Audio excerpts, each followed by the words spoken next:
आज आपण आहोत केस तालुक्यातील जवळबन या गावी. आपल्यासमोर आहेत धनंजय हरिदास पारेकर.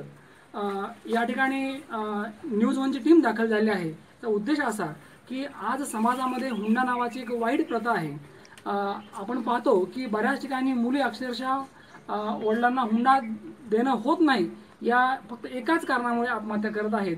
आणि मग की स्वतःचा एकुलता एक मुलगा, घरी चांगल्या प्रकारची संपत्ती आहे, सदनशील ते शेतकरी आहेत, मुलांना त्यांना जर हवा असतं तर भरपूर त्यांना हुंडा भेटला असता, परंतु हुंड्यासारख्या वाईट प्रथेला लाथ मारून एक चांगला सामाजिक संदेश देण्याचा प्रयत्न या ठिकाणी धनंजय पारेकर यांनी केलेला आहे. आपण जाणून घेणार आहोत न्यूज वनच्या वतीने त्यांचं मनोगत. सर, आपलं नाव सांगा. हॅलो, माझं नाव आहे धनंजय हरिदास पारेकर, जवळबन. तुमच्या मुलाच्या लग्नामध्ये स्वप्नीलच्या की आपण एकही रुपयाचा हुंडा घेतलेला नाही, मग हा हुंडा न घेण्याचं नेमकं कारण काय? नेमकं हा हुंडा न घेण्याचं कारण असं आहे की आज अशी वाईट परिस्थिती शेतकऱ्यावर आलेली आहे आणि गरिबीची त्याची जाण मला आहे. त्याच्यामुळं मी एक विचार केला की आज त्यांचे 10 रुपये घेऊन आपला प्रपंच सुखी करणं हे बरोबर नाही. त्यामुळं मी हुंडा घ्यायचं टाळलं आणि समाजात ही प्रथा चालावी माझं पाहून लोकांनी हुंडा घेऊ नये. खऱ्या अर्थानं शाहू फुले आंबेडकरांचे विचार या व्यक्तीला खरंच कळालेले आहेत असं आपल्याला म्हणावं लागेल. कारण आपण पाहतोच आज की महाराष्ट्रामध्ये अनेक ठिकाणी मुली आज फक्त बापाला हुंडा देणं होत नाही याच फक्त एका कारणामुळे आत्महत्या करत आहेत. आणि मग अशा वेळी केस तालुक्यातील जवळबन या खेड्यामध्ये एक सदनशील शेतकरी की ज्या ठिकाणी हुंड्याचं पूर्ण प्रस्थ आहे, अशा या वातावरणामध्ये हुंडा न घ्यायचा एक धाडसी निर्णय घेतला आहे. तुम्ही या बुरसटलेल्या समाजाला नेमका संदेश काय द्या? समाजाला मी एकच सांगेन, इथून पुढे ही हुंडा न घेणे आणि सहकार्य पूर्ण जनतेला करणे हीच माझी त्यांना कळकळीची विनंती आहे. तुमच्या मुलाचं शिक्षण किंवा त्याची जी काही पार्श्वभूमी आहे किंवा त्याचं जे काही समाजातलं जे स्थान आहे त्याबद्दल आमच्या प्रेक्षकांना सांगा.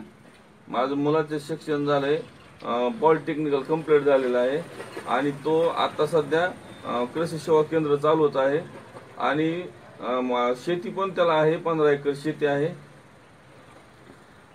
पाहिलं आपण की धनंजय पारेकर यांचे जे चिरंजीव आहेत स्वप्नील हे उच्च शिक्षित आहेत, घरी चांगल्या प्रकारची जमीन आहे, बागायतदार आहेत, ते उद्योजक आहेत. मग अशा अवस्थेमध्ये त्यांना बऱ्याच ठिकाणची स्थळं चालून आलेली असतील. या स्थळाबद्दल आणि त्यांच्या हुंड्याबद्दल काही सांगाल का? हो, माझ्याकडे असे स्थळ चालून आलते की 15-20 लाख रुपये हुंडा घ्या आणि माझी मुलगी करा. पण माझा एक विचार जी मनात रुजलेला होता त्यामुळं मी काय केलं, मला हुंडा ही घ्यायचाच नाही आणि समजेत साधारण ज्याची परिस्थिती नाजूक आहे त्यांची मुलगी करावी अशी इच्छा होती माझी. आणि एक वेळेस त्यांच्या घरी मी गेलो होतो, त्यावेळेस पण त्यांनी एकच सांगितलं होतं की बाबा आमच्यापाशी काही पैसा नाही, आम्ही काही तुम्हाला मुलगी देऊ शकत नाही, करून देणं होत नाही.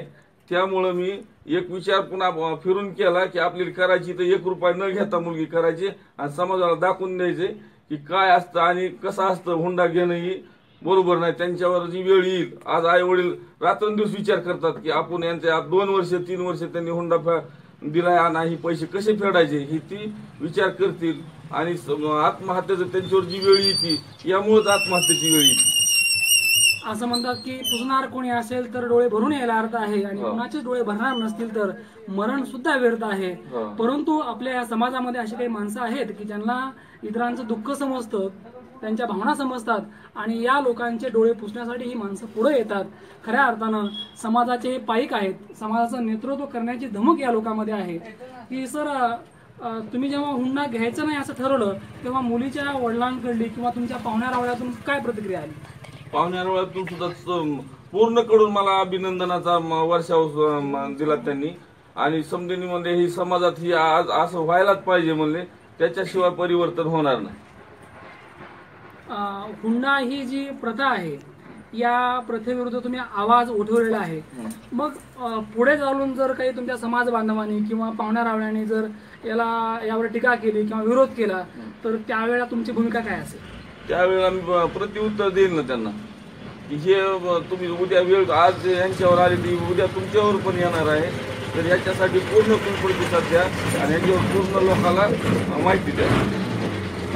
पाहिले आपण केस तालुक्यातील जवळबन या ठिकाणी जे शेतकरी आहेत, जे उद्योजक आहेत, धनंजयजी पारेकर साहेब यांनी अत्यंत चांगला एक धाडसी निर्णय घेतला आहे आणि या बुरसटलेल्या समाजाला, या समाज व्यवस्थेला, की ज्या व्यवस्थेमध्ये हुंड्याशिवाय लग्न होत नाहीत, या व्यवस्थेला एक चांगला संदेश दिला आहे. धन्यवाद. प्राध्यापक संतोष बोकडेसह रामदास तपशे. हुंडा न घेता ते तुमच्या मुलीला पत्रात घेत आहेत, तर याबद्दल तुम्हाला काय वाटतं? अभिमान वाटतो. बर, मग समाजामध्ये ही जी वाईट प्रथा आहे हुंड्याची, ही चालू राहावी का बंद व्हावी? बंद व्हावी. बर, मग तुम्ही हुंडा घेणाऱ्या तमाम मुलांच्या वडिलांना तुम्ही काय संदेश द्याल? काय सांगाल तुम्ही? असंच हुंडा घेत राहा आणि लग्न करत राहा का? नाही, हुंडा घेऊ नका.